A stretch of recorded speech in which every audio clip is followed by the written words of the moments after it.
call, please. Commissioner Decker? Here. Densberger? Here. Jeffers? Here. Call? Here. Mayor Mingus? Here. All present, Your Honor. Thank you very much. Tonight, we're going to have conversation regarding the city tax levy. No formal action will be conducted, so I turn it over to you, City Administrator.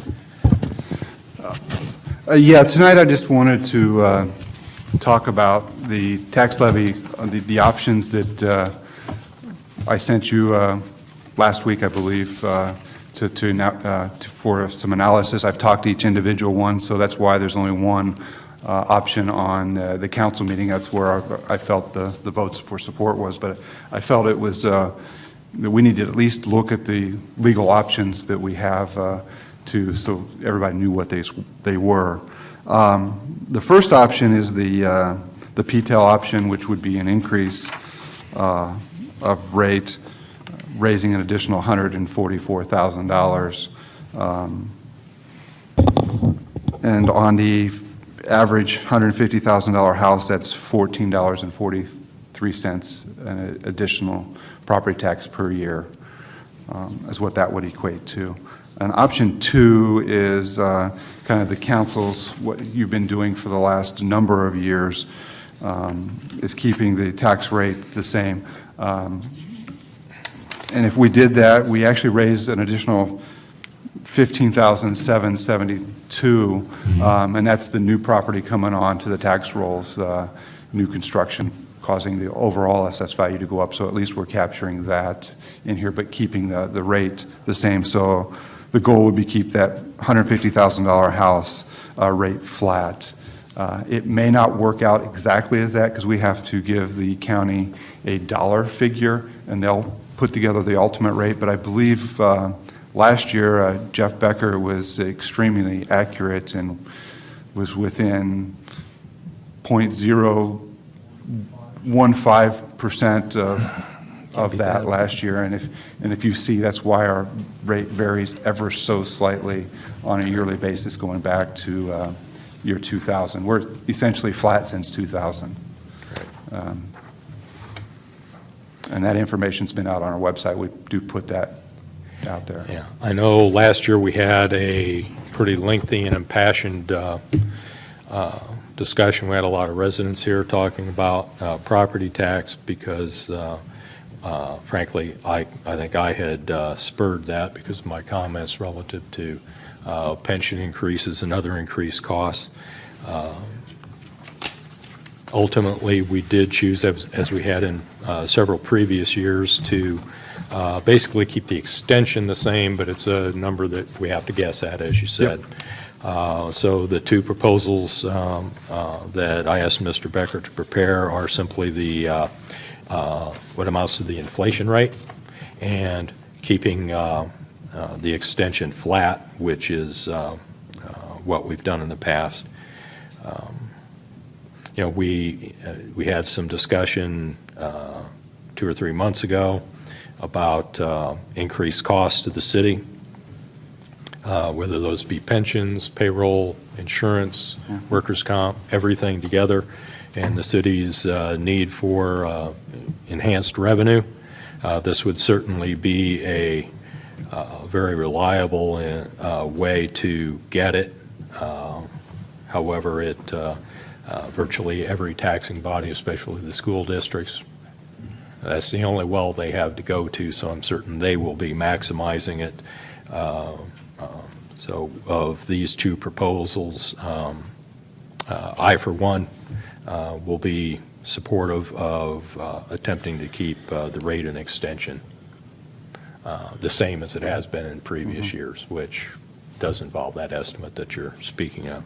I know I had a phone call from a resident last year when they got their tax bill that challenged me on that point because their city portion did increase, but as I reminded them, it is an estimate. I think that their tax bill went up something like $3, the city's portion, and that's simply unavoidable. It's the nature of the beast because it's a dollar figure based on an estimate. Yeah, and it's only, as you know, only one component of a property tax bill. If the assessor increases your assessed value, outside of our control. Right. That would impact an individual property owner's value as well. We just simply use the $150,000 estimate house, and that's probably a little high on our average home price. Right. But that's been the estimate But, comparison for years. Several years ago, when we did the levy district development and some of the others, we made the conscious effort to go to a more sales tax-based revenue stream. Since then, we have tried to keep property taxes flat, at least from the city's perspective. Of course, sales tax can be somewhat volatile, but it's a decision that we made, and so far it has worked. But there are obviously some increased expenses this year that are going to make budgeting very, very difficult. So, And we've also dealing with a declining revenue source in our gaming, has showed for the last several years has been declining rather significantly. So that's a challenge that we face. And then looking at the sales tax that we actually collected, it's from 14-15 through 16-17, we are down a little, just about $200,000 in that revenue as well. And that's directly attributed to the growth of the internet sales and some of the struggles we're seeing with some of the retailers.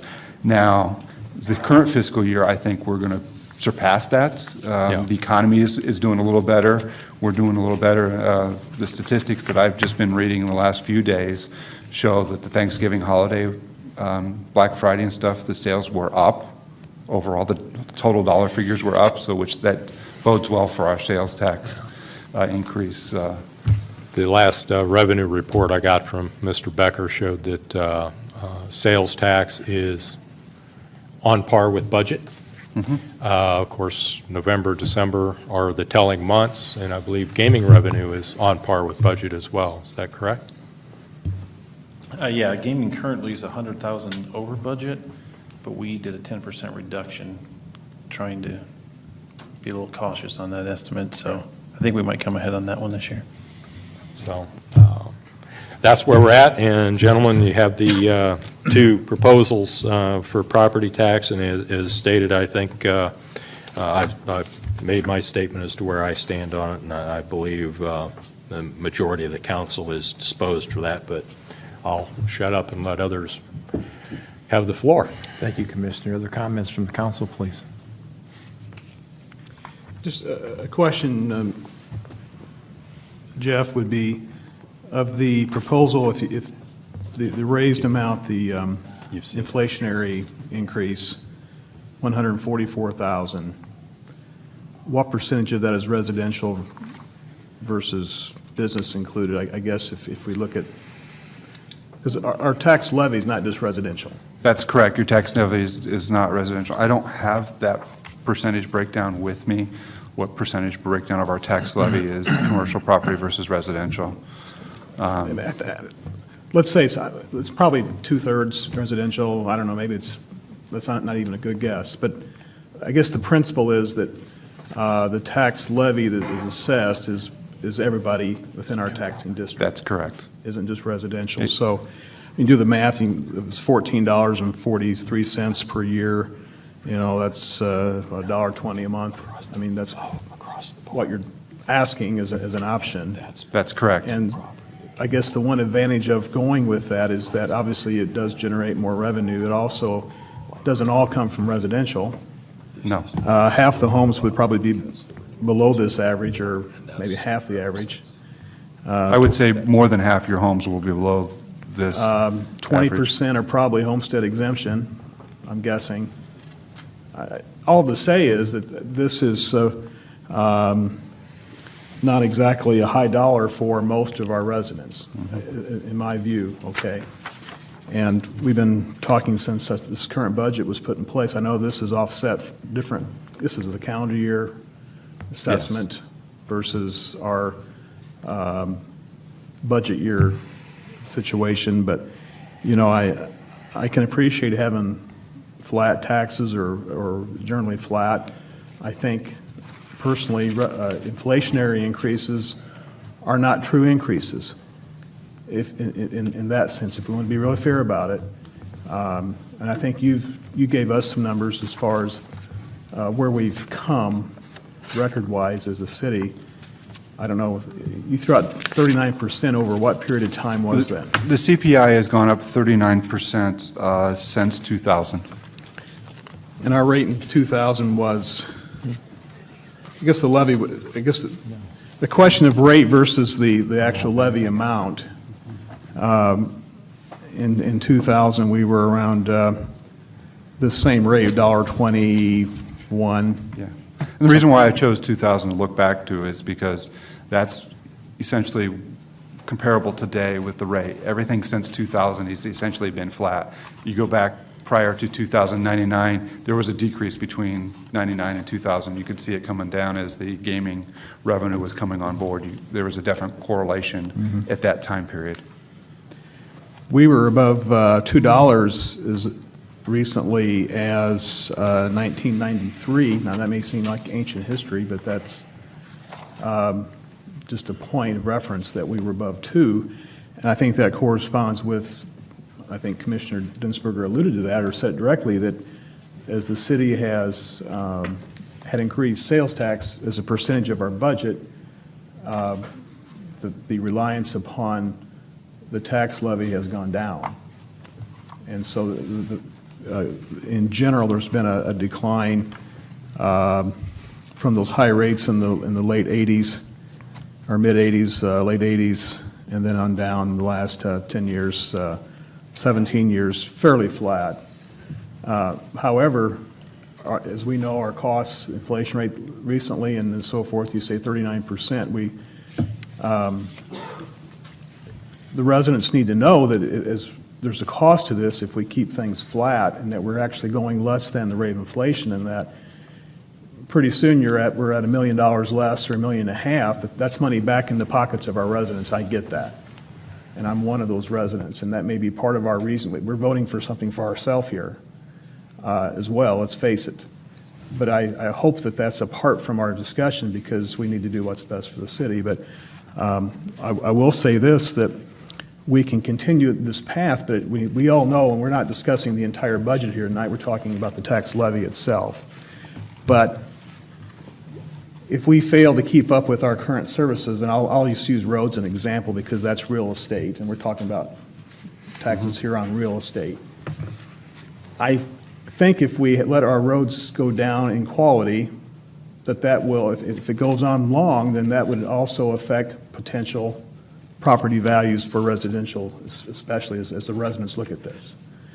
So that is, and we've heard that from people before. Well, you know, if you don't take care of my street, my house isn't worth as much. That people don't want to buy a house on a poorly maintained street, et cetera. So it's cost me $10,000 when I sell my house, or pick a number. I'm just trying to spur a little conversation that holding down or holding back on some of these services is costing people money, whereas a modest inflation, or even half the rate of inflation, would be something that I think, and I've had people tell me this, believe it or not, that they'd rather see us do something like that and maintain our services. They realize that we have been flat. We make up 13% of their tax bill, and yet they get, what they're provided with us at this time is, full city services. And we all know, it's been documented well, how our expenses have gone up with pension and et cetera. And not to beat that up, but that's been a very large increase the last couple of years. So when we talk about what we need to do, revenue in that, I think a little bit here would be nothing that I would apologize for. As far as the rate, it may change at a penny, but it's, in the overall scheme of things, I think it's a responsible request to go with, for this year, inflationary in view of our budget situation. Now, if we don't, we don't. But that's, I think, a reasonable thing. I don't think that the idea of just raising taxes, what's raising taxes? Is it inflationary or not? I don't know. I think inflation is pretty close, and we have the tax caps here in Tazewell County anyway. Mm-hmm. And we've lived well within those means forever. I don't think the council, any previous councils ever pushed beyond that since PTEL's been in to go beyond that. So anyway, I think it's a fair consideration of the others. I know we may have some residents who want to speak about it, but $1 a month is really not a bad deal for us to have that extra 144. I would mention this, back to roads again. We've budgeted, or we had an expenditure of, just an example how far money goes or how far it doesn't go. With our motor fuel tax we receive from the state, it's around $550,000, $600,000 a year. Is that true, Commissioner Decker? And we spent here, we've allocated about $300,000 in ballpark figures to buy rock salt, or road salt for our streets for winter application. Half our motor fuel tax is spent on salt, which leaves about $300,000 left for maintenance. So that is a problem we have. And with the current budget situation, that's all we have, unless this council, at budget times, we address that. Some other areas, we'll have to make some changes, but that's the way we're set up right now. There's not much more money than that. So not to get off on the budget situation, this is really the tax levy. But Commissioner Call? Yeah, Mr. Eder reached out to me last week to talk about the two different options, and obviously my response was to keep it the same, and that's what I'll support tonight. You know, I struggle, and I want to be professional in my comments here, but I struggle having this conversation, asking someone to even pay $1 more a month when they pay thousands of dollars a year in property taxes. On the same evening, we're going to take a loan out for $2.5 million. That's $500-some thousand a year. That could have helped towards streets. Just my 2 cents. Thank you, Commissioner. Commissioner Decker? Sure. What Commissioner Call's referring to is the early retirement incentive, which I think is proving to be a much better idea than we were thinking it was a couple weeks ago. The numbers are looking a lot better than we thought they did. I will not support this tonight. Truth is, we have talked for quite a while about needing money. The CPI, projected CPI this year is 2%, and we are looking at a 0.2% increase. And then we're going to talk about needing money. I'm not one who wants to raise taxes, especially on the people of East Peoria. That's why I proposed a sales tax increase. Proposed it months ago. We could have increased our revenue by $2.5 to $3 million a year, and I would gladly support this effort tonight. But we didn't do that. We don't have enough money. Being the commissioner over streets, I see that firsthand. We are not meeting the needs of the city. Our infrastructure needs help, and we don't have the money to take care of that.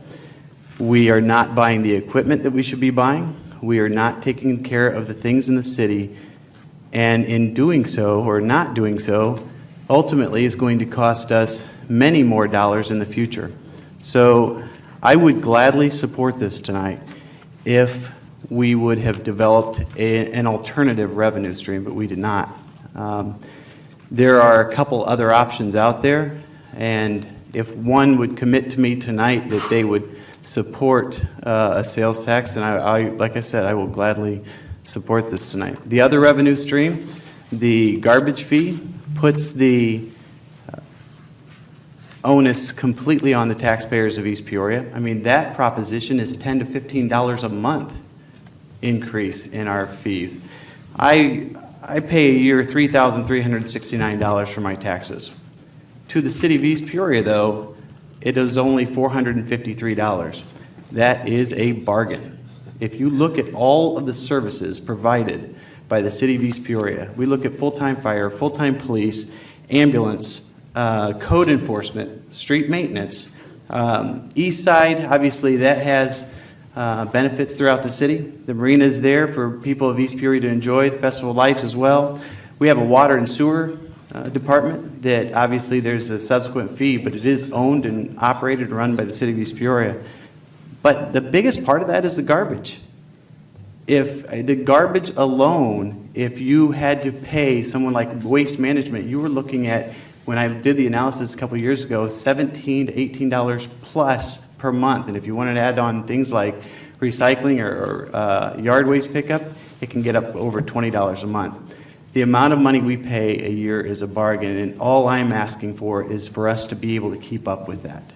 the CPI, and that is what is projected, your cost of living increases, is projected to be at 2%. McDonald's keeps up with that. Every restaurant, every business you go to, they increase costs based on their increases. Yes, they look at places they should cut, as so should we. But when it comes down to it, we are strangling for cash, and tonight we're making a decision to make it tougher to breathe. So I am not going to support this tonight. Thank you. I think everybody spoke, and I will support it. I think it's the right thing to do. Comments from the audience? Please come forward. Good to see you, Belinda. Hello. I just want to say that I am not in support of this. I think that the city spends a lot of money on things, or actually loses money on things that they shouldn't be losing it on. Years ago, a deal was made. I don't know who made it. We've talked about it before. Paradise, Peoria gets half that money. There's hardly anything going on in East Peoria for kids to do anymore. Now they've just closed Splashdown. You know, you're going to have people moving out. Instead of raising taxes, you need to think about bringing things in for people to do instead of just shopping and spending money. Thank you very much. Jeff?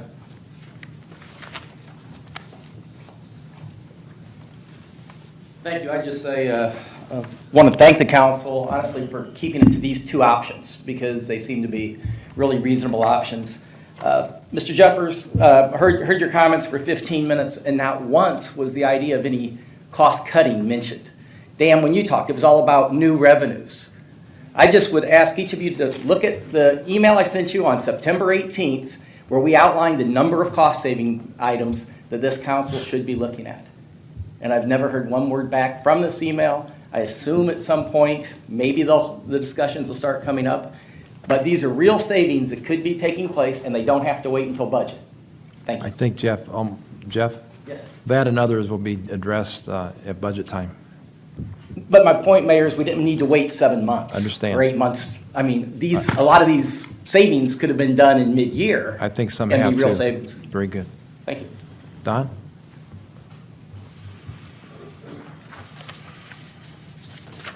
So as what's been brought up in the past, Illinois is like on its way to be the #1 state for property tax. Currently in this area here, we're double the national average. And I realize that the city's portion's 13%, but everybody else is going to raise taxes as well. So we're going to get hit. You are correct, CPI is 2%. So for Social Security, we'll get 2%. Then we'll pay it out to everybody else. As you said, McDonald's and everybody else is going to raise their prices. So we're actually losing money all the way around. You know, holding taxes is a good thing. It seems like maybe we're starting to pick up a little more sales revenue. Maybe things are turning around a little bit, a little gaming. So it gives us an opportunity to hold the tax levy the same. So over the last, well, since 2000, you say 39% increase. I guarantee you, nobody's wages have gone up that much. You know, once again, if you do all the math, we're not going to make those increases. Our buying power has dropped. So, and we need to look at things. And the last thing I want to mention is Peoria gets garbage, recycle, and yard waste for $14 a month. Thank you. Thank you, Don, very much. Anybody else? Seeing no one else come forward, is there a motion to adjourn this working session, please? So moved. Is there a second? Second. Commissioner Call, Densberger Call, roll call, please. Commissioner Decker? Aye. Densberger? Aye. Jeffers? Aye. Call? Aye. Mayor Mingus? Aye. All present voting aye, Your Honor. Thank you very much.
A roll call, please. Commissioner Decker? Here. Densberger? Here. Jeffers? Here. Call? Here. Mayor Mingus? Here. All present, Your Honor. Thank you. Please stand for the invocation. Remain standing for the pledge. Shall we pray? Heavenly Father, thank you for your goodness to us. We thank you for the season of celebration, the holiday season, this concluding the Thanksgiving season, which really should be part of our life every day. We appreciate the color, the lights, the remembrance of many of us, our younger years, and now we appreciate our children, our grandchildren, in some cases great-grandchildren, to enjoy fresh, anew the life. And that's such a gift we have. So we do pray as we deliberate and conduct the city's business, pray for safety for those that travel about our city. It's a very busy time, and for those that work for public safety in our city, we do pray for, as the weather turns bad from time to time, as they travel over the streets, that they would be safe and that they would be able to conduct their work successfully. We thank you now. In your name we pray. Amen. I pledge allegiance to the flag of the United States of America and to the republic for which it stands, one nation, under God, indivisible, with liberty and justice for all. Approval of the minutes, please. Mr. Mayor, I move that the minutes of the regular meeting held on November 21st, 2017, the minutes of the meeting held on November 21st, 2017, at 9:30 a.m., and the minutes of the special meeting held on November 28, 2017, be approved as printed. Second, please. Second. Commissioner Decker, discussion, roll call. Commissioner Decker? Aye. Densberger? Aye. Jeffers? Aye. Call? Aye. Mayor Mingus? Aye. All present voting aye, Your Honor. Thank you very much. Under communications, we do have a proclamation. Whereas on a serene Sunday morning 76 years ago, the skies above Pearl Harbor were darkened by the bombs of Japanese forces in a surprise attack that tested the resilience of our armed forces and the will of our nation. And whereas on National Pearl Harbor Remembrance Day, we honor the more than 3,500 Americans killed or wounded during that deadly attack and pay tribute to the heroes whose courage ensured our nation would recover from this vicious blow. Their tenacity helped define the greatest generation, and their valor fortified all who served during World War II. As a nation, we look to December 7, 1941 to draw strength from the example set by these patriots and to honor all who have sacrificed for our freedom.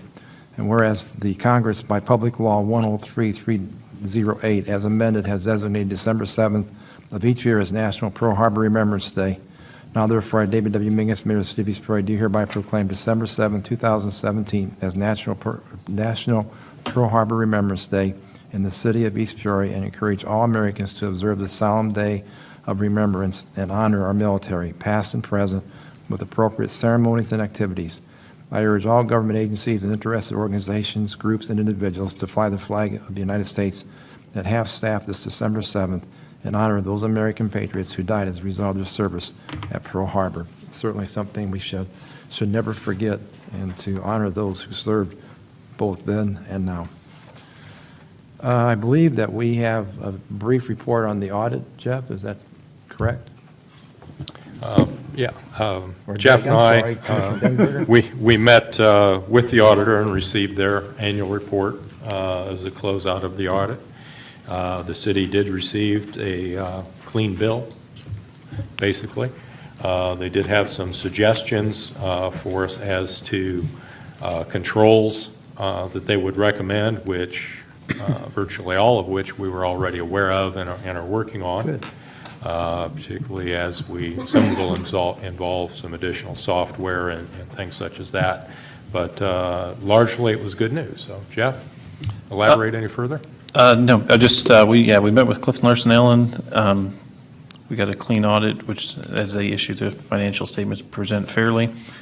And that is available on our website under the government transparency link. If anybody would like to see it, it's out there. The only thing I'll add, Your Honor, is that through Mr. Becker's efforts, Right. We have in the past hired one accounting firm to do some of the pre-audit work for when the audit team does come in, and through his efforts, that has largely been eliminated, saved us about $9,000 this year. We commend you and thank you, Jeff. Good Very job. good. Yeah. All right. Comments from the audience regarding an agenda item, please come forward. Yes, sir, Bob, come forward. Well, I have to say, I don't think it's going to affect anybody's changing their mind. But on this number 5 on the agenda here, you know, at the last meeting, I was here, and some of the other people were, and you guys all had a glow on your face. I don't know what kind of Kool-Aid they give you up in Rock Island, but I wish you'd have brought some of it back. Maybe I could get it more into this project you're talking about and be for it, okay? And, you know, who's going to, or who did pay for all that ground and the demolition? Was that on did you float a city bond to pay for all that? Just a simple yes or no. The city paid for it. But did they borrow the money? Do you recall, Dennis? Part of the whole district. Well, the city borrowed money. Whether or not the monies from that borrowing were used for that purposes, I don't know. I mean, it's a fungible good, so I don't know which dollar was used, but the city borrowed money. Okay. So then you're going to give away property that there's possibly borrowed money against, that the taxpayers are going to have to pay back, okay? And you're just going to give this property to this Rock Island outfit. Am I right? That's essentially what the letter of intent says, but the letter of intent, and we'll get into this as we talk about it, I'm sure, because there's a fair amount of reservation up here. Basically, the letter of intent gives growth, nominal control of the property for him to bring us back a project. And yes, it is a very real possibility that the city would give the property to growth to build the development. But until he can do a market study and bring back numbers as to what would be built, what the rents would be, what the costs are.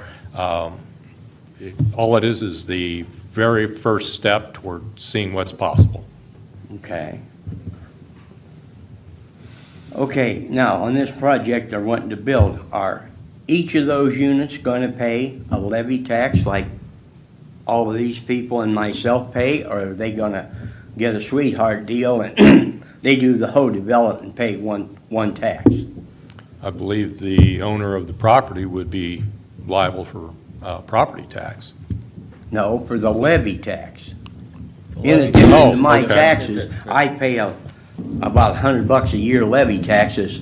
Everybody down there does. I Now, believe that would be assessed on the property as well, because it goes to the property. does it not? That becomes part of the project cost and would be assessed on the property appropriately. but on the gross, not on each individual unit. It's on the gross, yes. Okay, so they get another free ride. Okay, and on the sewer business, all right, there's going to be 55 plus how many ever commercial units. Now, I pay a sewer fee to help pay for this new unit, this new plant that's coming down the road. Now, is each one of them, is he going to pay 55 plus how many how many commercial units there is? Or is he going to get, I'm only hooked on in one place, so I pay $7.50 and away we go? You want to answer that? The sewer capital fee is based off of gallons of water used, so each unit would have a meter that it's going to run how many gallons, and then they're going to pay just like a household would, based on water usage. They're gonna pay their water bill plus the sewer, like I Yes. do? Yes, it'll be the same. Okay. Let's see. Okay, who's gonna pay for the street, sidewalk, lighting and all, you know, the sidewalk, bringing up to date with, wheelchair accessible, and there's a rumor going around you're gonna put the same kind of street lights down that way that's over here, in addition to some more street lights. Who gets the bill for that? The taxpayers? Or is this gentleman that's gonna, wanting to build this, We'll just let it go to I don't think it's, tenement house. I don't think it's been defined at all as far as, We don't, Bob, we don't know. We have to wait until we get a formal proposal back with detail in it, so that that'll be part of the final So in other deal. words, you voted last time, yeah, it's a good go, let's go for it. You read second reading, you're gonna vote on it again, and, you don't even know what you're voting on. But this doesn't obligate us to do the project. Okay. What guarantee do we, as the taxpayers, have that you're not gonna just jump in with both feet? There would have to be another formal vote on the final development agreement. Okay. there's still a feasibility study that has to be done as far as the There- nature of it. This is the first step that's a prelude to a whole lot of work, which is mostly going to be done by growth. I think time's up, Bob. Okay. Next person. Thank you very much for your comments. I understand that everything hasn't been decided. I do want to, however, just put a thought out there. I came in a couple years ago, can't even recall how many years ago, and was worried about us having enough police officers on duty in certain areas. We were able to get like a boy car, an extra car that kind of rotates around. When you put this development over here, if we do, we might need to keep in mind that we will need, at least an extra officer, because the East Peoria officer that's right in this area is stretched pretty thin already. I mean, they're doing Walmart, Kroger, the Levy District, Richland, Kroger, maybe said Kroger. Anyway, this whole area, and then you would have that as well, which would add pretty large strain, I think. Chief, do you often, reevaluate your districts? How often do you reevaluate those to bring up for her point, I guess? Well, we reevaluate them all the time. We did add an extra district down here, but the fact of the matter is, you can have as many numbers of districts as you want, but you're at the mercy of how many police officers you have to staff those districts. So, we look at our districts all the time, and like I said, within the last couple of years, added a district like Melinda's talking about in the Levy District area and the Richland area, so that we, could improve our response time. But, given our, situation with manpower, not to mention injuries and officers that are off, we are running basically at minimum staffing all the time. That's a good point, Linda. What else do you have? That's it. Okay, I'll thank leave you it- very I'll much. leave it to Ray. Anybody else? Rachel, good to see you again. Yeah, I'm just gonna say, no, I'm really concerned with the taxing. I think that if we're gonna be giving this land away, I think that us taxpayers should be absolutely responsible for nothing. I'm really hoping that you guys can guarantee that. I'm also wondering with, my understanding of it being a lower income apartment thing, I'm not really sure what the plan is or whatever. That kind of worries me about what kind of families are going to be brought into that area with it being low income. If you look up on Springfield Road, how many police are called up to the Raintree? That's a low income area here in East Peoria. That kind of worries me a little bit down where we're at as well. So I just hope that you guys say no on getting that here. I just don't think it's a good idea. Thank you, Rachel. Yep. Jeff? Oh, she beat you, Jeff. Good job.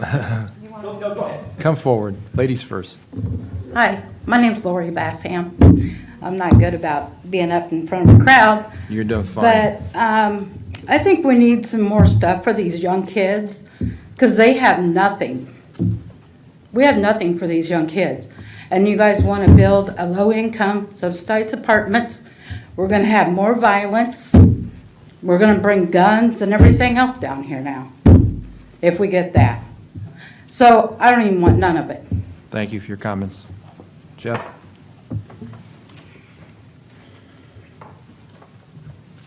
Thank you. On the same topic, I want to drill down on some real specifics. First off, hopefully I can get a response. When did the city do a request for proposals for this project? Dennis? Well, there's two parts to the question, and Jeff had contacted me earlier, and I And appreciate. I'll be honest, I don't want to waste much of my 5 minutes with the response. I'll be happy to take it in writing if it's going to take a lot of time. Okay. You Okay, know Dennis so- to talk Well, briefly? No, I'm just I'd saying like if to it's hear- going I'd like to hear to it, take my just 5 so minutes, because it's I have out other there. things to cover. The city did a RFP to which you responded, plus Growth, plus another developer in September of 2015, and then interviewed people in the fall of 2015, and then had communication since then, some involving, I think, you and Brian from Economic Growth and other people. This is the same area, I believe, as in that RFP.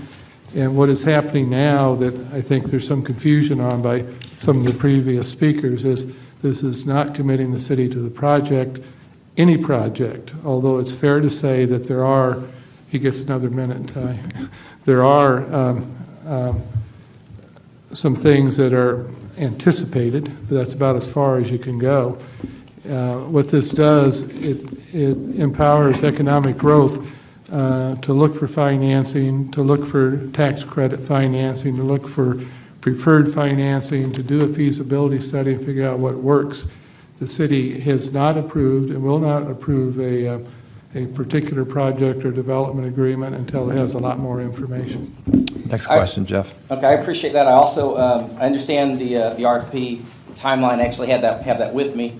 I think you need to check that property more specifically, but I'm amazed that 2 years dormant, that you're still claiming it's the same RFP. But we'll save that argument for another day. Secondly, there's things in this agreement that are extremely explicit and very specific that are not consistent with a letter of intent or something we're going to talk about later. And I have a real concern. I mean, you're using language like the city will accept. Not the city may accept, but you're using the term will. That's a definitive legal term that puts the city at legal risk. You then go further and you have a default mechanism that specifically allows for specific performance. You never put specific performance in a letter of intent. They're totally inconsistent. So I have a real struggle with very specific mandatory language such as will in an agreement that has specific performance and a council thinking they're approving a letter of intent that is not obligating the city to anything. Those are inconsistent. Thank you. Thank you, Jeff. I think it might be helpful, and again, I thank Jeff for contacting me in advance so I could look at this.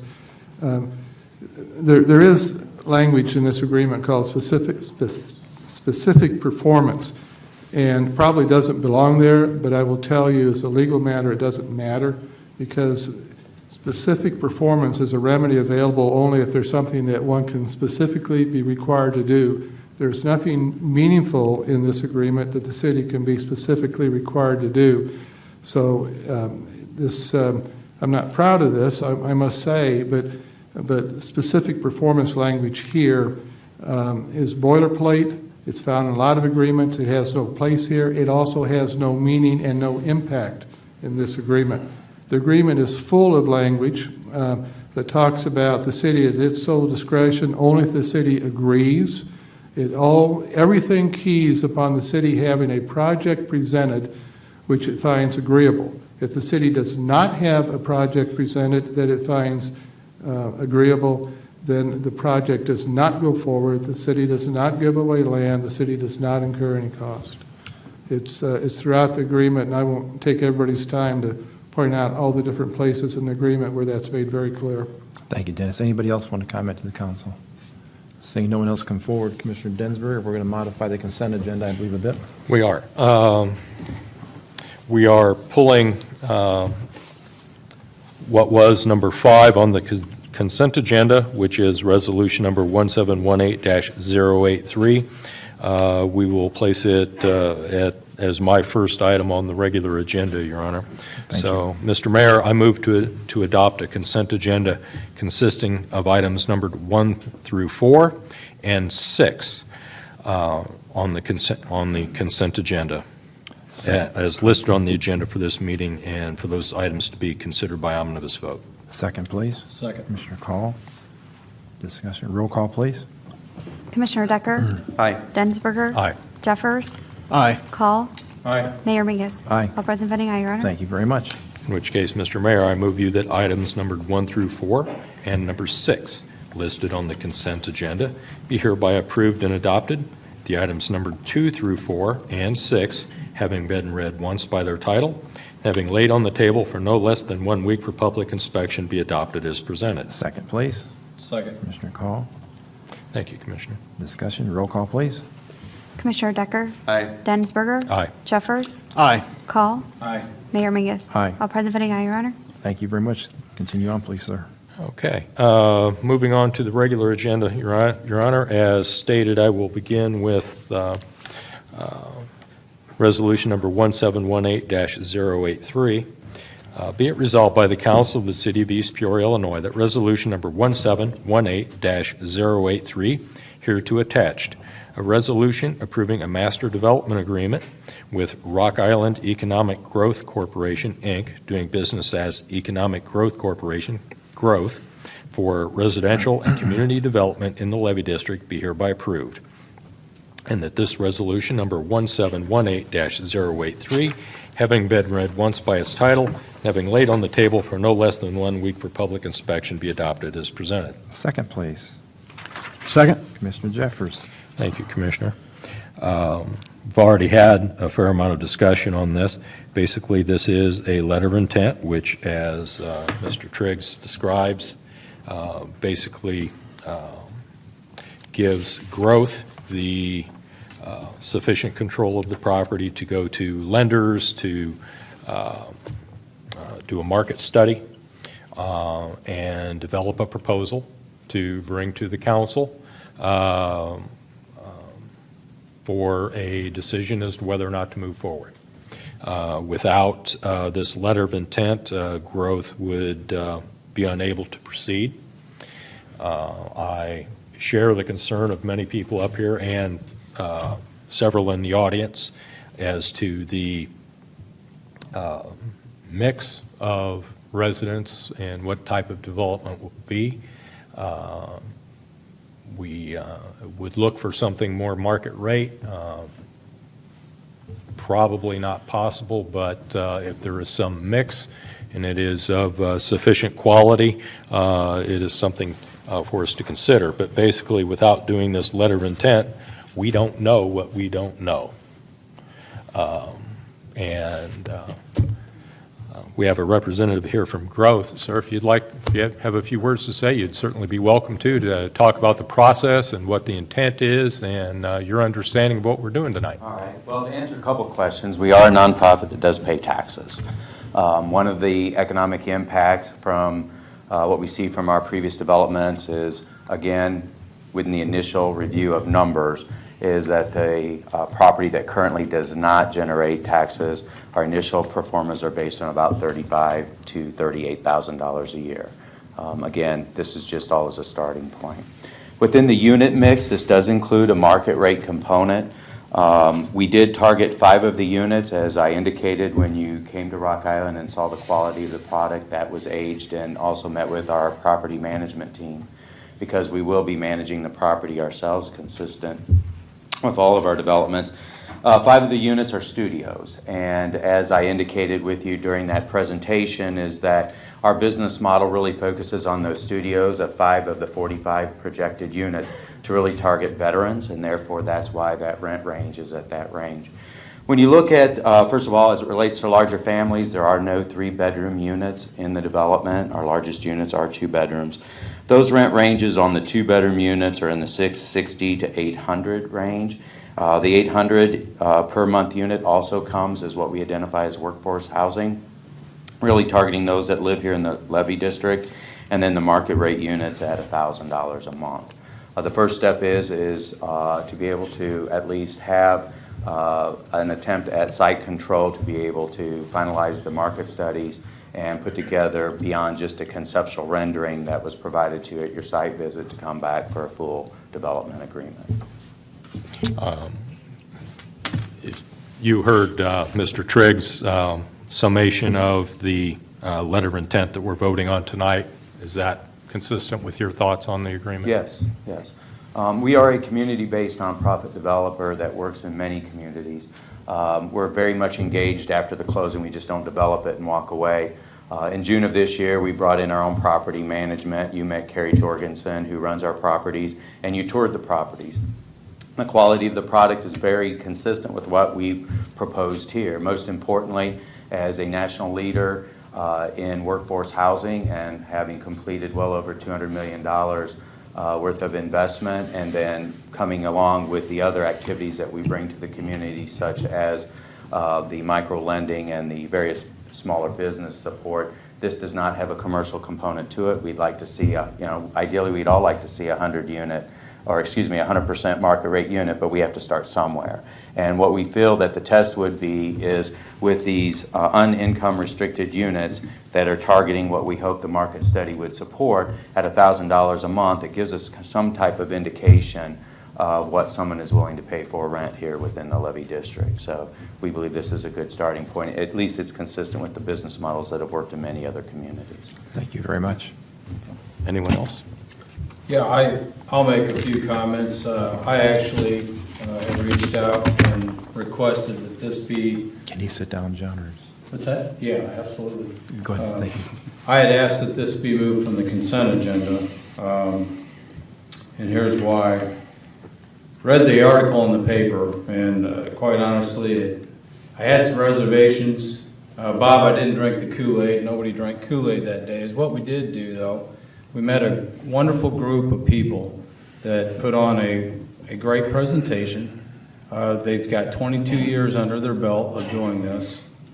We did. We toured a number of facilities. They're quality products. I'm not going to discount the quality or the makeup of what they do.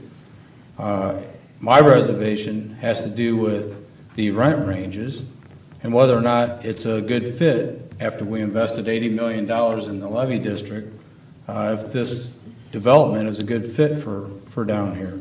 So a couple of things that alarm me in reading the agreement. So Mr. Gablehausen brought up the word will. Under I guess it was number 3D, it states that the city, for any agreed upon development, the city will accept funding sources which require not more than 90% of a project to be at or under the 60% AMI threshold. The balance, meaning 10%, will be at market rate. This limitation may be reevaluated upon each term renewal. So, quite honestly, I have some great concerns. Somebody mentioned 2811 Springfield Road. Not that any of us know where that's at, just read the arrest records that are published in the paper on a weekly basis.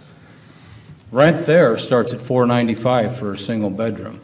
It was stated that some of these units will be $300. So I have some grave concerns with that. Secondly, it was mentioned under the default section, which quite honestly, and I understand, Dennis, you've addressed that here, but my concern was just that. Commissioner Densberger told me, and we talked today, quite honestly, and he was very honest and upfront about it. He believes this to be a letter of intent, but when you read the language in there, it states exactly what Mr. Gablehausen said. Each party shall be entitled to compelled performance, hereunder by an action for specific performance. I just don't have a warm and fuzzy. I'm not going to discount the quality of products that they produce or how they manage them. I think they do a wonderful job. I just have some misgivings about this particular agreement, and I will not be supporting it. Thank you, Commissioner. Other comments, please? Yeah, I have a couple, Mayor. First of all, I don't believe that, I guess, cost of an apartment or the ability to pay a certain amount of money means that you're necessarily more violent. I believe that comes from other things. Just because somebody doesn't have as much money as somebody else doesn't mean that they're going to be violent. I listened to everything you guys said. I talked with Dennis about the legal concerns. I do trust him. He's been an attorney, I think, for 40 years, and I trust what he says. I do know that we are going out for proposal, and we would not be able to accept a proposal, a detailed proposal, without giving them, I guess, the opportunity to do due diligence, and that's what we're doing tonight. They bring something back to us that does not fit what we want, we do not have to accept it. What I will say is, I walked through those properties, I would live in any one of them. I saw no cop cars, there was no violence, it was extremely clean, cleaner than my house. When you look at the common areas, it was very well maintained. The property was very well maintained. These are nice properties. So I'm not guaranteeing I'm going to accept what they bring forward to us, but I am going to allow them to do their due diligence and possibly bring something back to us that will work. But I want to bring up something else. In a few minutes, we're going to talk about taxes.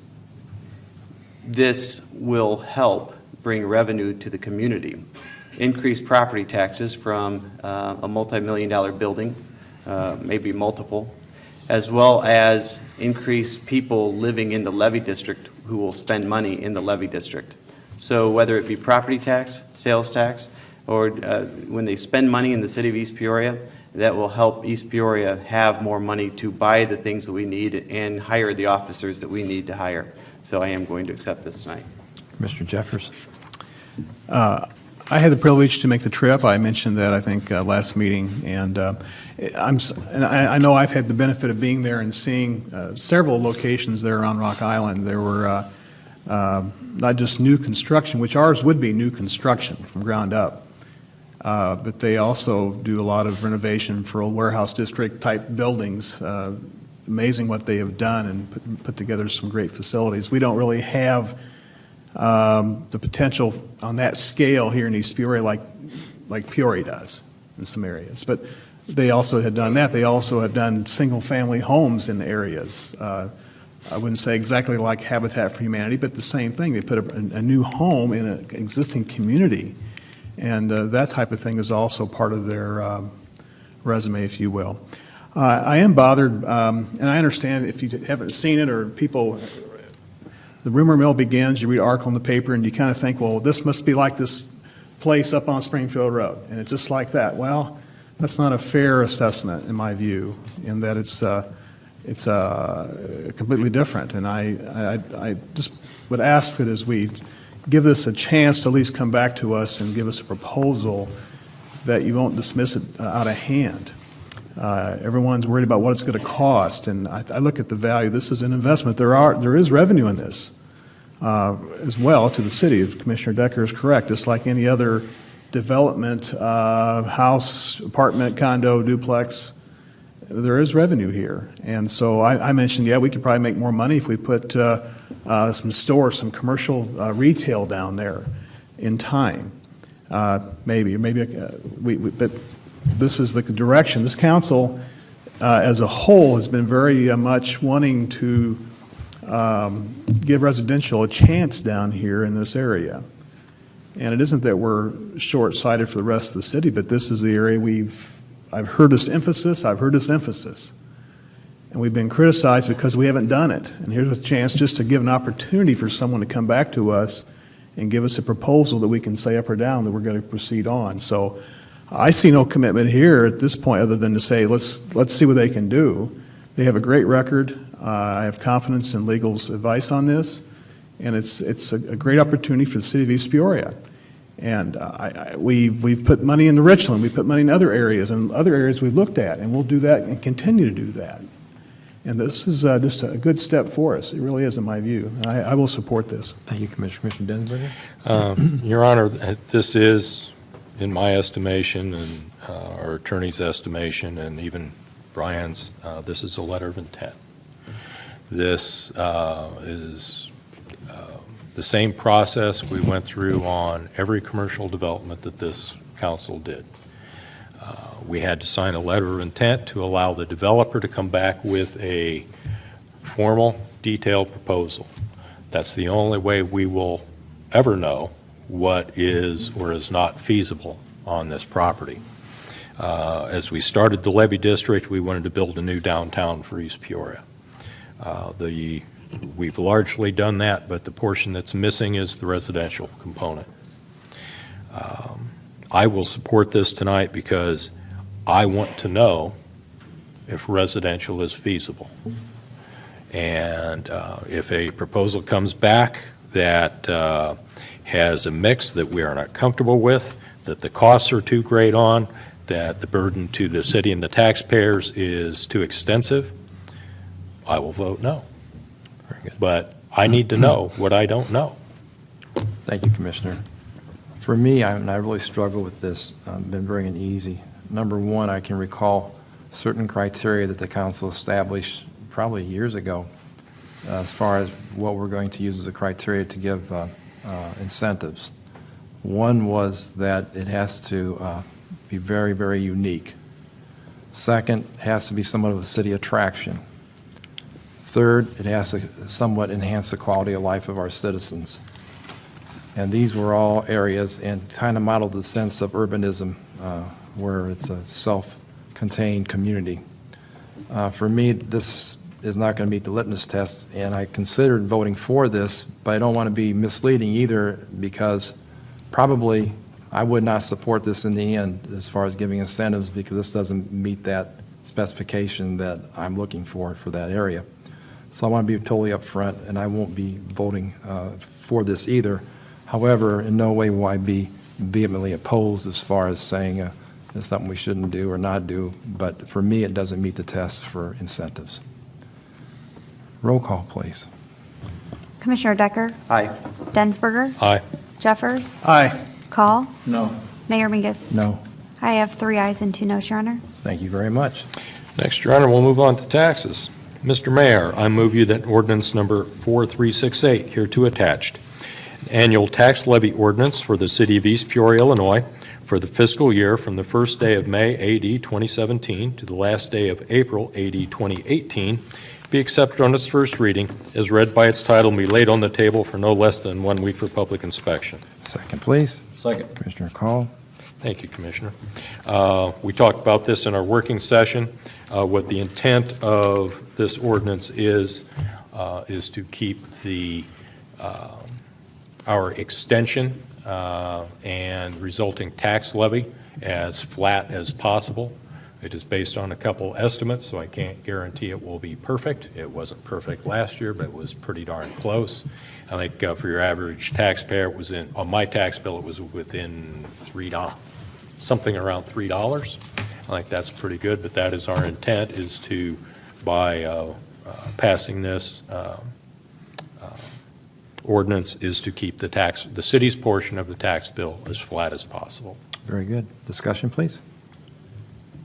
Roll call. Uh, We've discussed it earlier. Yeah, that's fine. ahead, I'm in please. agreement with holding the line. I think it's the right, prudent thing for the city to do. The one thing I do encourage our residents to do is do pay attention to your property tax bill. We represent about 13%. So as we sit here tonight and we hold the line, I ask you to hold the other taxing entities. Look at the taxing bodies that are on your property tax bill. And I ask that you go and you would attend their meetings and ask them to hold the line as well. Because year after year after year after year, I only wish I had Commissioner Decker's tax bill. Mine's double that. So, and I live in the same area. So all I'm saying is I ask the residents to hold everybody else accountable, no different than you do the city. Other comments? I didn't mean to. Yeah, I think my house is about 100 years older. I have, the problem I have with this property tax is that we are struggling to meet the needs of the city now, and this property tax does not keep up with the rate of inflation. So as people receive raises, as we pay more next year for fuel, we pay more next year for everything else, this property tax does not keep up with that. Like I said earlier, I would be 100% supportive of this. In fact, I'd be 100% supportive of making sure it's flat if we would choose to look at a sales tax instead. Sales tax I actually believe more in because it spreads the cost out to people from outside of the city of East Peoria. But we can't do that tonight. I don't have guarantee that we're going to get that approved, so I cannot support this. This will not meet the needs of the city. Everybody who calls and complains about our roads or vehicles or infrastructure in general, erosion issues that we're not taking care of, they're not going to get better. We're actually going to have less money next year to work on projects than we did this year. Commissioner, go ahead. I've mentioned this before, several years ago. It's been well before my time here on this council, but there was a referendum, an advisory referendum, where the city of East Peoria residents voted, and was put before them, would you approve a sales tax increase if it would help keep or maintain or lower your real estate taxes? And that non-binding referendum passed. 55%, it passed, and people were approving of that. Now, as history has shown, the city has been able to reduce sales tax, or the property tax since that time overall to where we are today. All to say is that I agree with Commissioner Decker that if we ask ourselves all the time, how do you get paid for that? How do you get paid for that? Each department has their own budget, police, fire, et cetera, their own set of needs, and the city does too. And I believe wholeheartedly if we look down the road and we are faced with this, we've outlined this the last year, we've been talking about it, yes, sales tax will be our way to go. We've been undergoing, in our department anyway, Public Works, very measurable cost savings, and Mr. Gibelhausen's left it. We have very good measurable cost savings have implemented already and are looking at. We're doing that. We're not just wasting money and throwing it away, but we're actually doing our best to make the dollars go as far as we can. But I will be voting no, because I think we really need to at least go this year, an extra $1 a month for the average resident would be all it be for the most part. So I think that's well worth doing, and helps involve business to help take care of our city. But that's my position. I'll be voting no. Everybody spoke. For me, I think that a lot of people are struggling out there, not interested in making them struggle more. I think that the extra increase would help, but by no means is it going to be the end of the means to get your road fixed or these other areas, because it's not going to be that much characterized by more increased property tax, although it would help. So I'll just go to roll call from here. Commissioner Decker? No. Densberger? Aye. Jeffers? No. Call? Aye. Mayor Mingus? Aye. 3 ayes and 2 noes, Your Honor. Thank you very much.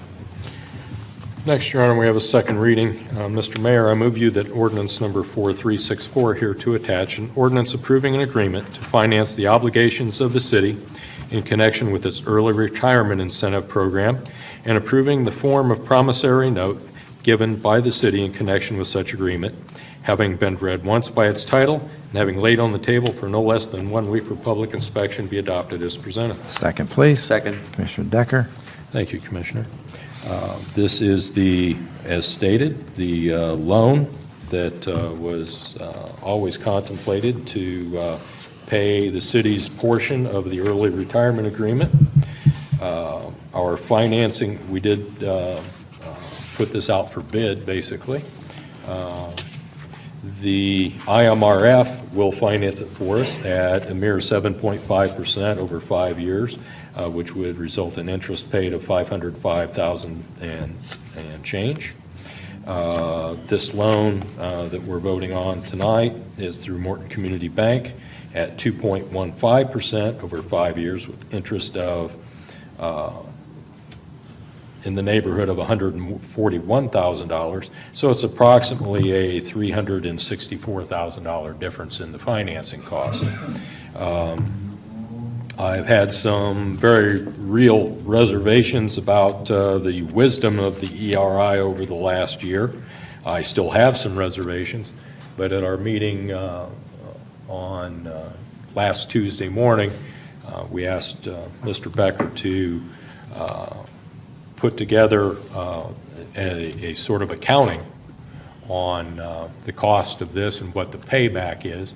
He has done a cursory examination, very preliminary numbers, which please don't beat down his door asking for them. Give the man a chance to verify them and make the numbers make sure the numbers are as solid as possible, but it appears the payback to this is better than we would have anticipated. It's in the range of 4 to 5 years, where the savings of in salaries will basically pay for the costs of the program.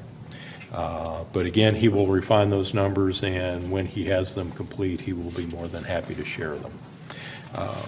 So that in a nutshell, as I said, this is simply the financing of the ERI, which was voted on and passed over a year ago, but it's time to meet our obligation. Comments from the council, please, if any. Yeah, I didn't support the ERI for obvious reasons. We didn't afford it.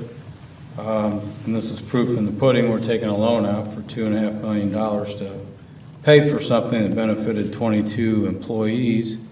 You know, it's ironic, we sit here on tax levy night, and we have a couple folks that want to preach about we don't have money to fix streets, but we're going to be paying a loan for 5 years for $500-some thousand, around $500,000 a year.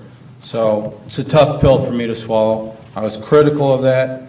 The Journal-Star article came out and basically laid these two options out, and I had some citizens reach out and say, listen, I know you didn't support the ERI, we get that, but you already had your baby. Why aren't you interested in saving the city some money? You're not saving money. You're spending money you don't have. Number one, that's why I didn't support it. Why would I support taking a loan out? We don't have the money to pay for it. So the intent, when this was discussed with IMRF, he stated that night before the council even approved it, that their loan was a higher interest rate. So the intent 2 years ago, or whatever it was when it first came about, was always to go with a private loan. So I don't even know why that's included in this conversation as though we're saving money. We're not saving money. So I won't support it. Thank you, Commissioner. Commissioner Decker. Yeah, Mayor, when it was originally asked of us whether or if we would support the early retirement incentive, Tom Brenbury was our city administrator at the time, and Terry Glandi was our financial person. I went to both of them and I asked them what did it look like would be the payback. Basically, payback meaning at what point would we start making money? At what point would it would be beneficial for us to do that? They both told me in two separate conversations, right around 6 to 7 years. Having a lot of conversations at that time, speaking with Commissioner Densberger often, I decided to support it. There were some other issues as well that led me to that decision. Since then, however, there have been a lot of daggers thrown at the decision to support the ERI. When new staff came on, we started looking at the overall outcome, and it's looked pretty scary. I even doubted my own decision because it looked like it was going to take 10, maybe 12 years for it to start paying back.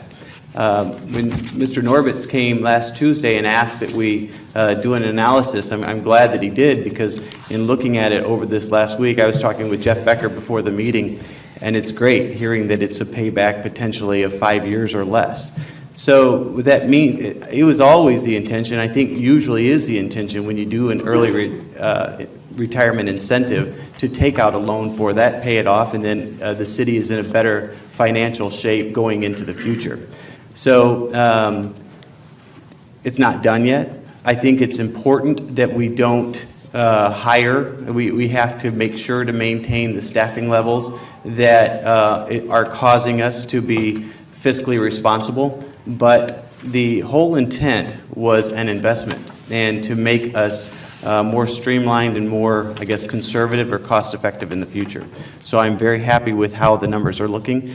I understand what Commissioner Call is saying. He didn't support it then, and I wouldn't expect him to support it now, because he's right. We did talk about trying to get a lower interest rate. I don't think any of us ever expected to go with the 7%. But I am excited about doing it, because I think 10 years from now, we'll all be very thankful we did it. Actually, quite a bit less than 10. Sorry, Commissioner. Commissioner Yes, Jeffers. I think it's fair to say that if we had not done the early retirement incentive plan, we would be, and kept on going down the path we were on, we would be spending more money now than we would be if we had made this plan. Bottom line fact, because we're saving $3 million over the next 5 years. Saving $3 million over the next 5 years. It's a sowing and a reaping thing, and everybody is always worried about getting the payback right now on something we do. All of us, most of us that are homeowners, you buy a house and you work to get it paid off and you get it done, you've got that money in your hand and you can, it's great.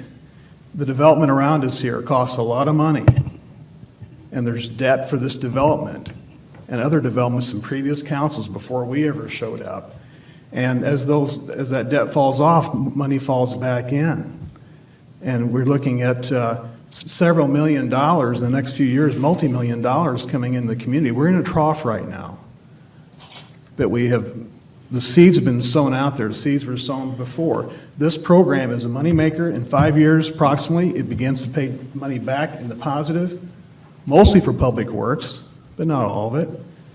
And to say that, if we'd have kept going down this path the way we were going, we'd have been spending more money, paying more pension money, and having it escalated more and more. Unlike the other departments, we see what's happened there. And I would say, how are we going to pay the extra pensions we have for those? Well, we pay it. And there's no end in sight on that one. This one, at least, we had a chance to pull back and make a good investment for the city of East Peoria, make some hard decisions, but some smart decisions. We have a great work staff. They're continuing to work on it. They've been challenged. I really appreciate the spirit we have. And I would hope that we can move on and not just keep having this thrown in our face that this was a totally awful decision. And we make decisions all the time. There may be some that I regret that I made, but we move on. We move on. We work together for consensus on things. We can. And we've got some tough ones coming up. We have some tough ones, and I'm not going to play I told you so. I told you so.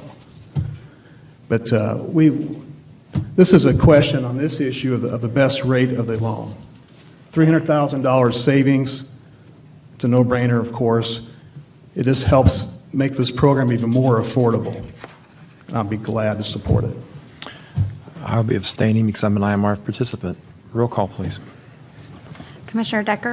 Aye. Densberger? Aye. Jeffers? Aye. Call? No. Mayor Mingers? Abstain.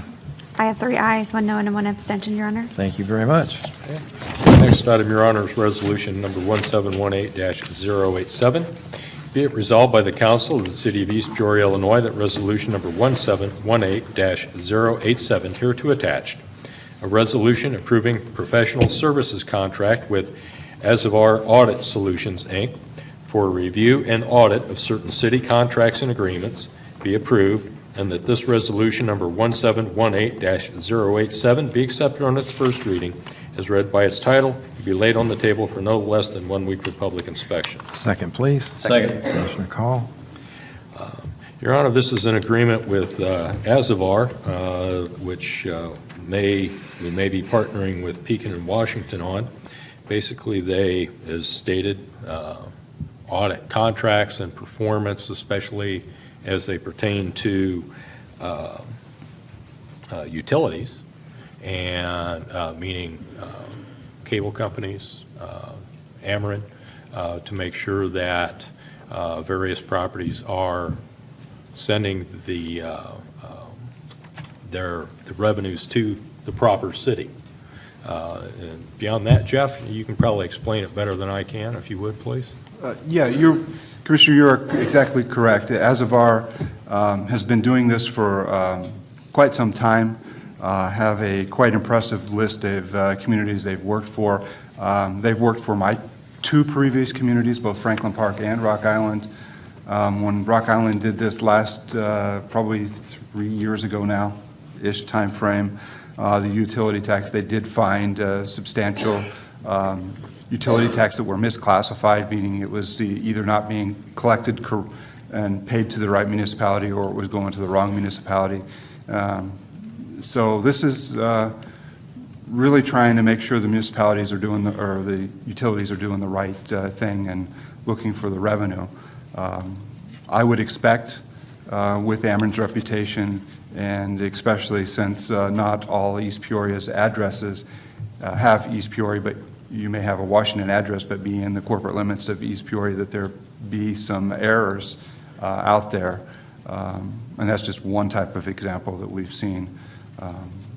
So when I brought this forward and working with Jeff Becker, coming in and had a presentation from the company, they have a very aggressive approach to this, a very systematic approach to get the utility records, to analyze the utility records. They do it through some proprietary software, and to collect that additional revenue, or hopefully looking for additional revenue for the municipality. There is no fee up front from the city for this service. They then share a percentage of the misclassified revenue that we would then start gaining for a period of 3 years.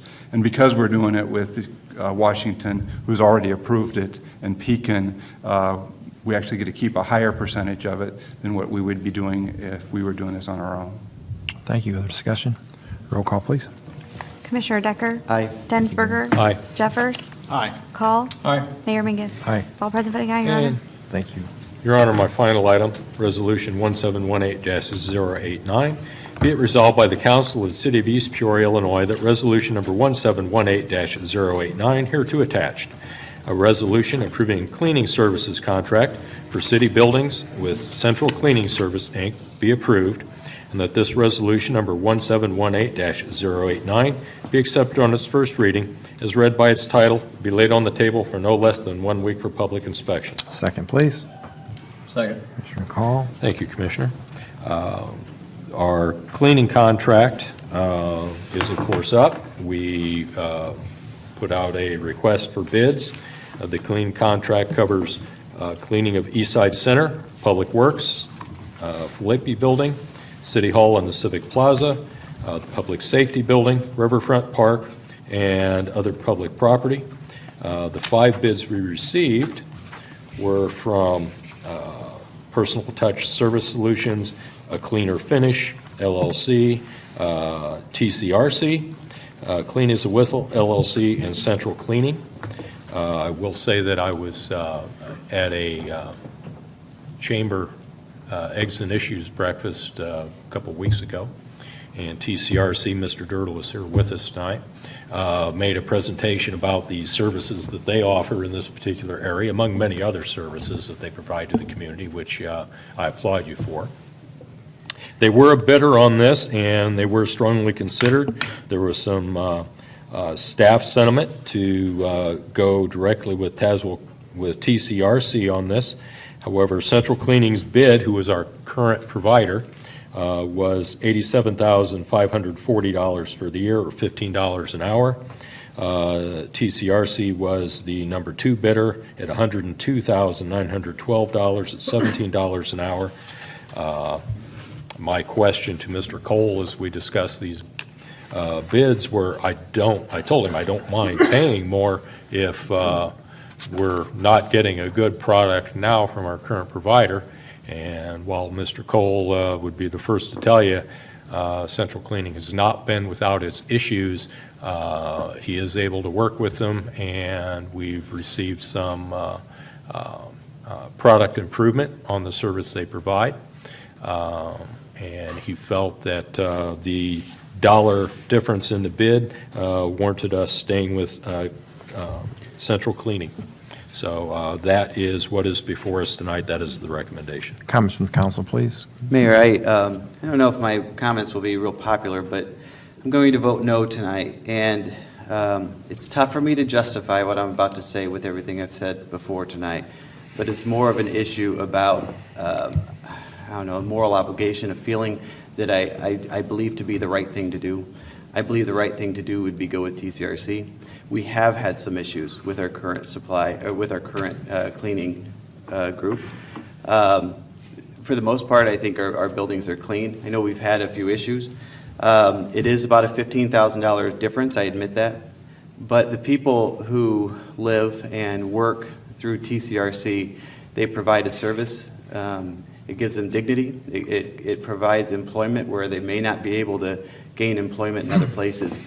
And while it's tough for me to justify spending the extra money, I think it's the right thing to do. So I would, if anybody else would want to agree with me, I would support TCRC. I will not vote for this item tonight, though. Other comments, please? Mr. Mayor. Yes, sir. I agree with Commissioner Decker, and we've not talked about it. We've been around each other. We've not discussed this at all. I feel the same way. I've seen other businesses in the area, in the community, retail, different ones that employ people from your group, et cetera, and it's wonderful. I'm glad. I'm really glad. And if you go far enough, we all have family members in that category. We really do. And I think we talk about quality of life a lot and so forth and so on. And I think investments in people is greater sometimes than the dollar amounts that we think we save, because we get back maybe a 5 or 10-fold, 100-fold return on those type of investments. And I would agree with Commissioner Decker. For $15,000, the difference, I think it's well worth the investment to go with that group and give us a fresh start of a new company to do our work here and prove themselves and really work it that way. I don't know if it will fail or not, but I will not be supporting this resolution tonight as presented. Commissioner Call. Yeah, TCRC is a wonderful organization. Jamie's a great guy. He's a resident here in East Peoria. They do a lot of, he and his wife do a lot of charity work, which we greatly appreciate. To me, I did struggle with the fact I knew they placed a bid. They weren't the lowest bidder. Then you have to look at the quality of the finished product that we get out of our current provider. Although there were some issues, I have to take off my emotional hat and put myself in what this job really is. And quite honestly, I have to look out for the best interests of the taxpayer, not necessarily what's in my heart. So for that reason alone, I'm going to support this evening, because although we've had a few issues with the cleaning service that we currently have, not to the extent where they haven't remedied them or, compensate $15,000 difference. So for that reason, I will support this. All right.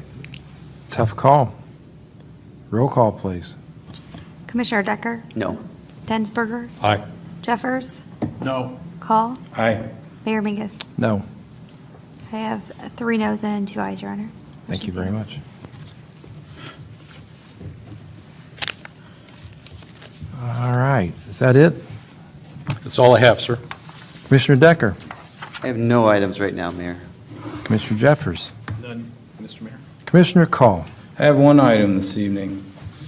Mr. Mayor, I move you that ordinance number 4363, hereto attached, an ordinance amending Title I, Chapter 1, Section 14 of the East Peoria City Code to provide public service option under the general penalty provisions for violations of the city code, be read at length by the clerk, and that said ordinance number 4363 be accepted on its first reading and be hereby adopted as presented. Second, please. Second. Commissioner Decker? Thank you, Commissioner Decker. Morgan?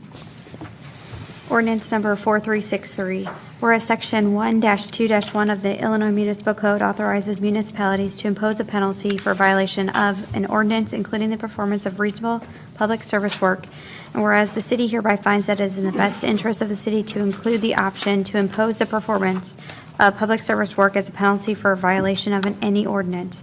Now therefore be it ordained by the Council of the City of East Peoria, Tazewell County, Illinois, that Section 1, Title I, Chapter 1, Section 14 of the City Code of the City of East Peoria is hereby amended as follows. Additions are indicated by underline, deletions by strikeout.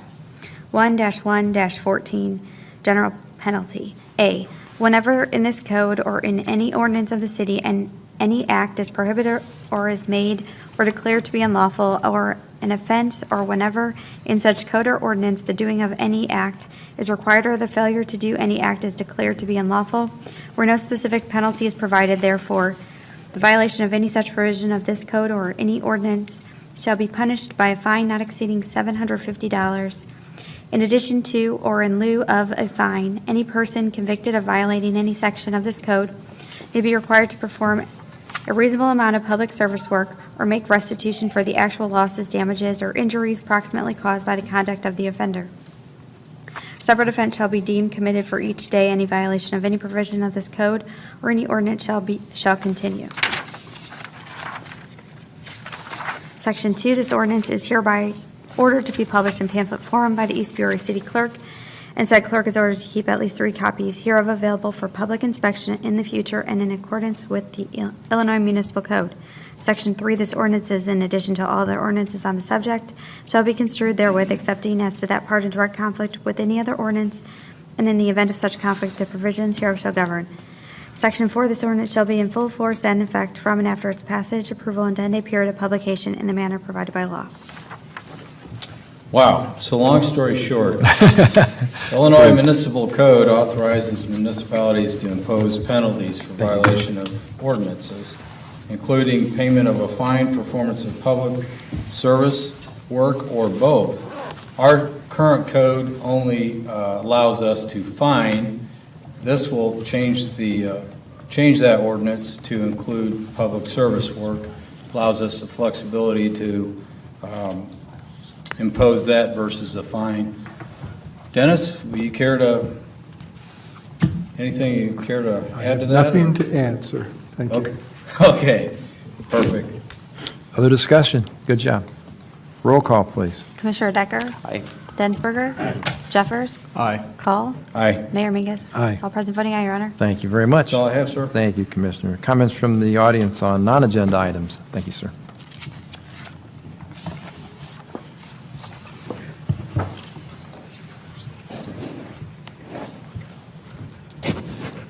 Time's up, Don. So I stood up here a while back and I asked about paperless billing. In the water bill to the last time was a sheet that said you guys have a new website where you can pay your bill online and you can sign up for paperless billing. Save the city a little bit of money. I'm very glad to see that that has come about.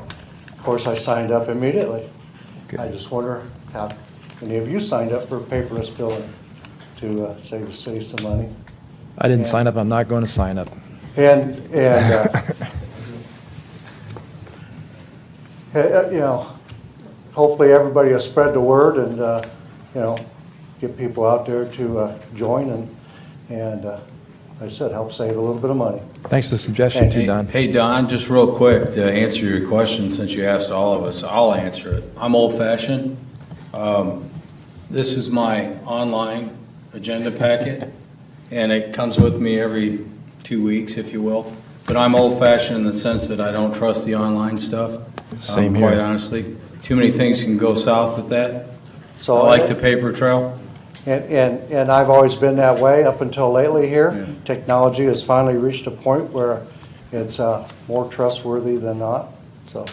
Anybody else want to? Don, just to answer your question, no, I have not signed up for it, but I do pay 98% of my bills online, and I'll be looking at it. Do you really?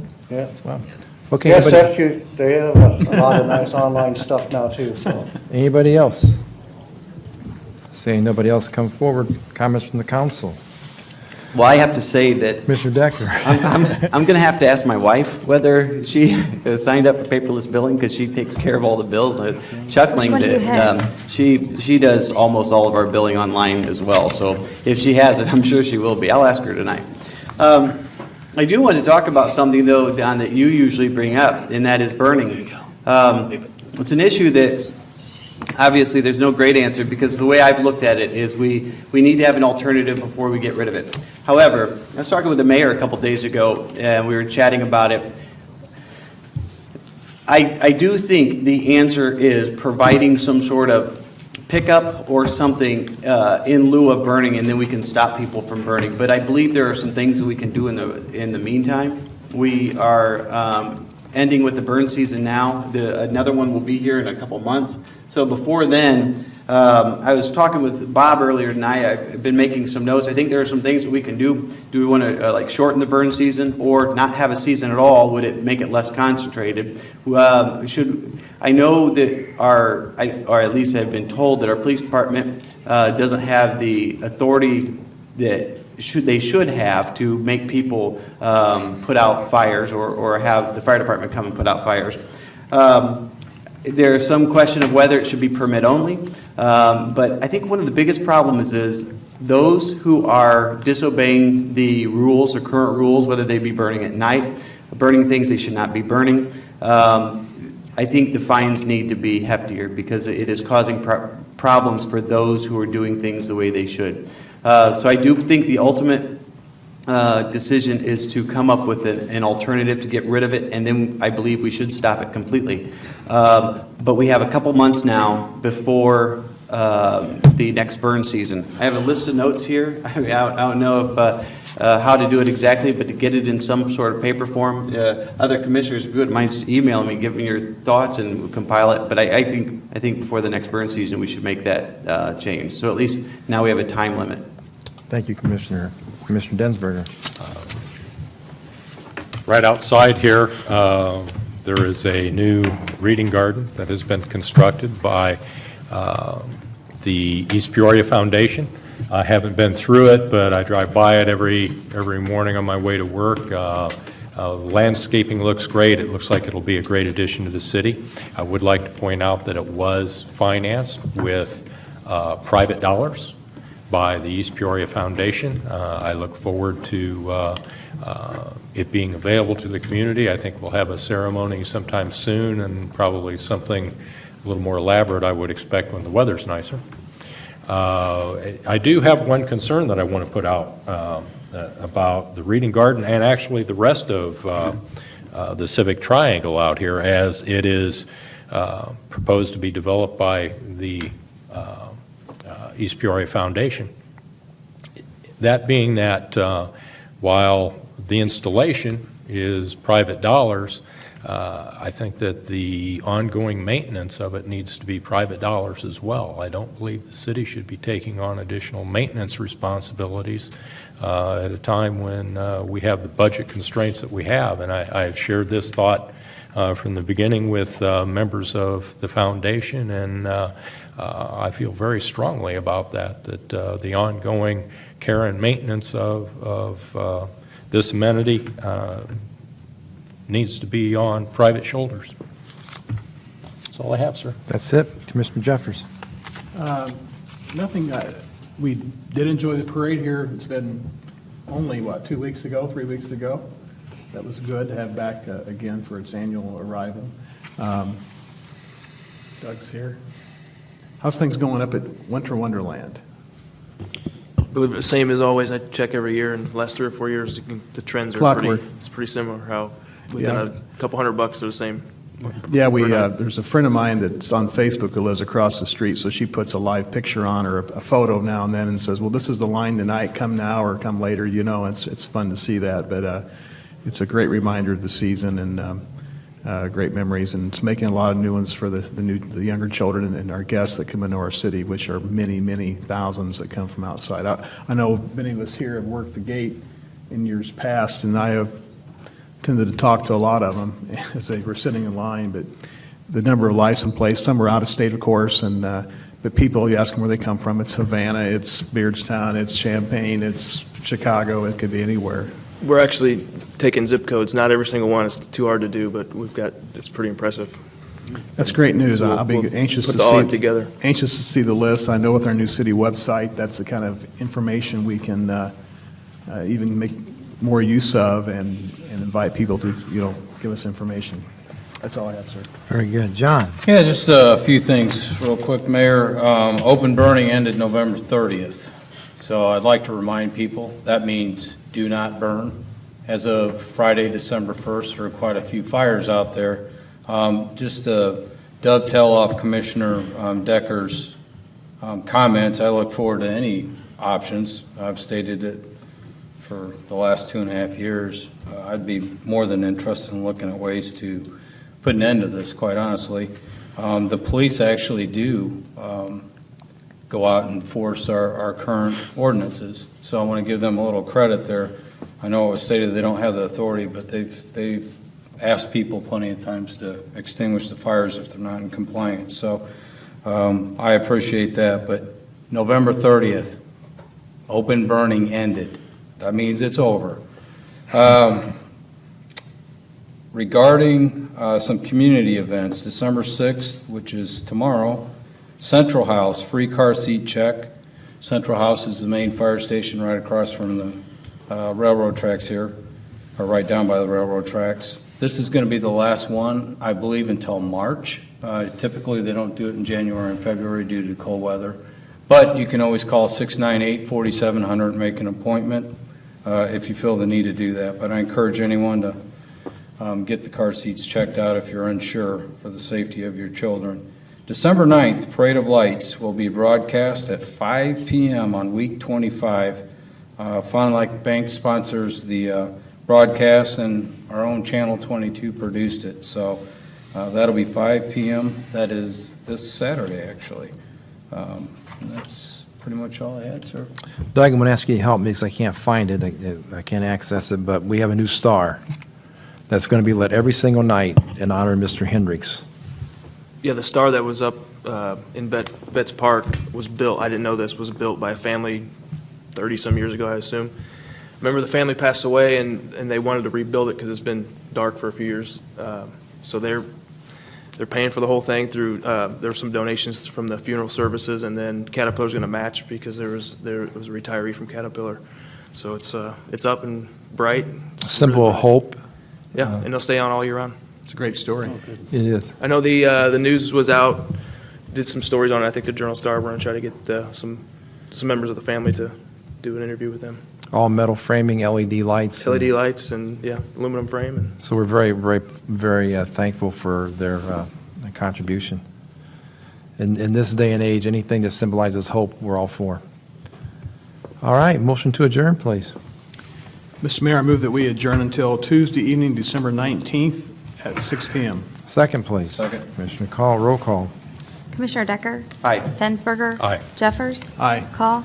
Aye. Mayor Mingus? Aye. All present voting aye, Your Honor. We are adjourned. Thank you.